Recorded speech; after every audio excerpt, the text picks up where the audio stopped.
ओकर बाद में बाबा गुरु घासीदास बैठे बेटा रविदास मोला तो से ने काम रही से बेटा का काम है बाबा मैं मोर संग कहूं 6 महीना के लिए चल देते तो मैं तोला सतनाम के ज्ञान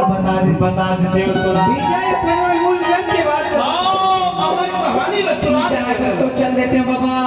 लेकिन मैं चल हूं तो मोर माता यो बिना के सेवा कौन बजाही बाबा गुरु घासीदास वही प्रगतिदास की भूमिका ल बताई कि बेटा तो तय अपन माता पिता के लिए अटक लेकिन मोला तो देख मोर संग के नारी हवाए 4 जन बेटा हवाए 1 जन बेटी हवाए बेटा यदि मैं मोह माया ममर पर रहते ताज ये बावला खंसल तारे खातिर यहां पर उठे ले छोड़ के नहीं आते बेटा तय पर माता पिता ल कहता है हां जी बहुत का बात ला बाबा गुरु घासीदास के सुनने भैया सुनने के बाद में रतिदास कहा तो कहते नहीं पिता नहीं जाऊंगे बाबा गुरु घासीदास कहते ना फिर जब कोई लेकर रोवत रहे ना तो लेकर हमारा पर कुछ खिलौना देवे फुकरा देवे मान देते है ना हमार घर की पुत्रों का के पापा मोर पर जेसीबी लावे की थे है ना तो उसी प्रकार के खिलौना देवे फुकरा देवे पैसे देवे तो लेकर मान देते रतिदास को मनाए के खातिर में बाबा जी वहां पर नाम के विमान बनाने लगे तो नाम के विमान का है पता है कैसे भैया हीरा मणि घोड़ा अच्छा घोड़ा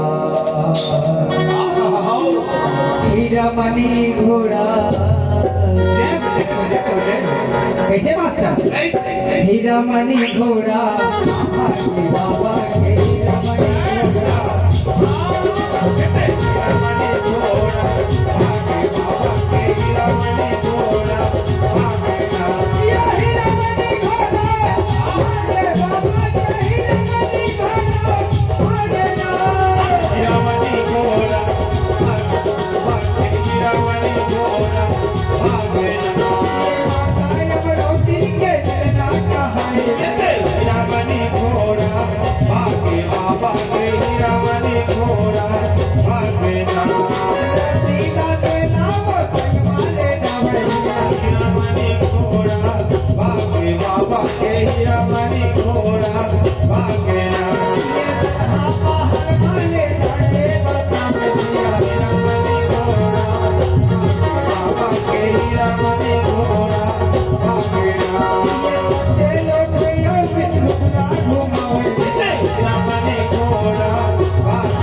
घोड़ा